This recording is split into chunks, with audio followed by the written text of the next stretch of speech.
বিশ্বসেরা স্পিনারদের সামলাতে নতুন প্রযুক্তি এনেছে বিসিবি। নিউজিল্যান্ড সিরিজ হবে পেস বান্ধব উইকেটে। আওয়ামী লীগের রাজনীতি করে যেতে চান সাকিব। বর্ণাঢ্য আয়োজনে জাতীয় ক্রীড়া দিবস উদযাপন। সাফ জয়ী যুব ফুটবলারদের লাখ টাকা করে পুরস্কার দিল সরকার। সাফ চ্যাম্পিয়নদের প্রধানমন্ত্রীর কাছে নিয়ে যাবেন ক্রীড়া প্রতিমন্ত্রী। বদলে যাচ্ছে জাতীয় স্টেডিয়ামের মাঠ, নতুন রূপে ফিরবে আগস্টে। বসবে বারমুডা ঘাস। যুক্তরাষ্ট্র থেকে ম্যাচ না সরালে বিশ্বকাপ খেলার সম্ভাবনা কম জানালো ইরান।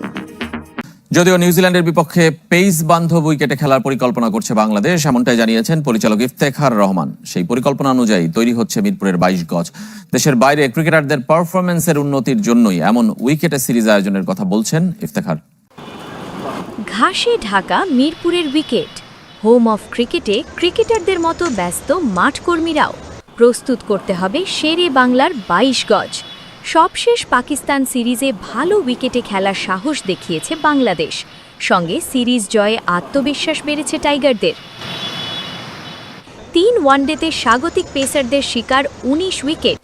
তাসকিন, নাহিদ রানা, মুস্তাফিজদের এমন পারফরম্যান্সের কারণে নিউজিল্যান্ডের বিপক্ষেও পেস বান্ধব উইকেট তৈরির পরিকল্পনা বিসিবির। অথচ বেশি দিন আগের কথা নয়, মিরপুর মানেই ছিল স্পিনারদের রাজত্ব। সভাপতি আমিনুল ইসলাম আর ক্রিকেট অপারেশনসের ভূমিকায় পরিস্থিতি বদলেছে জানান ইফতেখার রহমান। এতে দেশের বাইরে ক্রিকেটারদের পারফরম্যান্স উন্নতির আশা তার। নিয়মিত স্কোয়াডের অনেক সদস্যকে ছাড়াই বাংলাদেশ সফরে আসছে নিউজিল্যান্ড। তারুণ্য নির্ভর দল, কারো মতে খর্বশক্তির স্কোয়াড। তবে ওসব মানতে নারাজ এ বোর্ড পরিচালক। 17 এপ্রিল মিরপুরে ওয়ানডে দিয়ে শুরু বাংলাদেশ নিউজিল্যান্ড সিরিজ। রাজনৈতিক দল আওয়ামী লীগের কার্যক্রম যেহেতু নেই, তাই আপাতত ক্রিকেটটাই খেলে যেতে চান সাকিব আল হাসান। দলের কার্যক্রম শুরু হলে তখন আবারও রাজনীতিতে হবেন সক্রিয়। আইনি জটিলতা কাটিয়ে দ্রুত দেশে ফেরার কথাও বললেন সাকিব। সাকিবের মতে বাংলাদেশ দল বিশ্বকাপ খেলতে না পারার দায়ভার সম্পূর্ণ অন্তর্বর্তীকালীন সরকারের। জুলাই অভ্যুত্থানের পর থেকে বেশ কয়েক দফা চেষ্টা করা হয় সাকিব আল হাসানকে দেশে ফেরানোর। সেই ফেরানি নিয়ে যথেষ্ট হয়েছে জলঘোলা। অবশেষে সাকিব নিজেই মুখ খুললেন।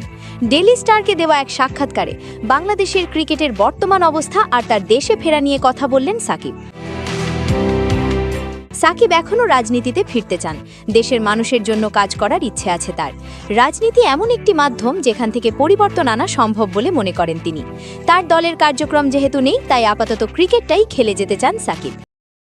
এখন পরিবারকে সময় দেওয়া আর কি, পরিবারের সঙ্গে সময় কাটানো এবং ভবিষ্যৎ নিয়ে চিন্তা করার সুযোগ পাচ্ছি। বলতে পারেন সেটা ইতিবাচক একদিক থেকে। যেহেতু আমাদের দলের কার্যক্রম নাই, সেহেতু চেষ্টা করছি ক্রিকেটটা খেলে যাওয়ার। দলের যখন কার্যক্রম শুরু হবে বা আমরা করতে পারব, তখন হয়তো আবার চেষ্টা করব রাজনীতিটা করার। দেশে ফেরার ব্যাপারে এখনও 100% আশাবাদী সাকিব আল হাসান। দ্রুতই আইনি বিষয়গুলো কাটিয়ে উঠবেন বলেও বিশ্বাস তার। আমার বিরুদ্ধে যে মামলাগুলো করা হয়েছে সেগুলোর কোনো প্রমাণ নেই, কোনো ভিত্তি নেই, এটা সবাই বলছে, যা বিভিন্ন সংবাদ মাধ্যমেও উঠে এসেছে। বাংলাদেশের সিস্টেমে চাইলে আপনি দ্রুততম সময় শেষ করতে পারেন, আমার অনেক সময় নিয়েও শেষ করতে পারেন। জুলাই গণ অভ্যুত্থানের সময় নীরবতার জন্য ব্যাপক সমালোচিত হন সাকিব। গেল বছরের অক্টোবরে দেশের মাটিতে কেরিয়ারের শেষ টেস্ট খেলতে চেয়েছিলেন। পরে অবশ্য ছাত্র জনতার প্রতিবাদ এবং ক্রীড়া মন্ত্রণালয়ের পরামর্শে আর দেশে ফেরা হয়নি তার। সাকিব আল হাসানের দেশে ফেরা তার মামলার কার্যক্রম ও অগ্রগতির উপর নির্ভর করছে, সেটা আবারও পরিষ্কার করল বাংলাদেশ ক্রিকেট বোর্ড। সাকিবের ফেরা নিয়ে সরকারকে অনুরোধ করেছে দেশের ক্রিকেটের সর্বোচ্চ সংস্থা। সাকিব আল হাসান না থেকেও যেন আছেন বাংলাদেশের ক্রিকেটে। বিসিবি থেকে খেলার মাঠ, সাকিব প্রসঙ্গ উঠে আসে বারবার। নিউজিল্যান্ডের বিপক্ষে হোম সিরিজে দেখা যাবে সাকিবকে, এমন কথাও শোনা যাচ্ছিল জোরে সোরে। তবে সেই গুঞ্জন হঠাৎ করেই স্তব্ধ।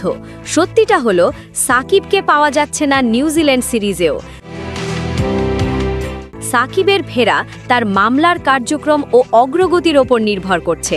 সেটাই এবার বললেন বিসিবির পরিচালক ইফতেখার রহমান নিঠু। বললেন, সাকিবকে খেলতে ফেরানোর বিষয়ে সরকারকে অনুরোধ করেছে বিসিবি।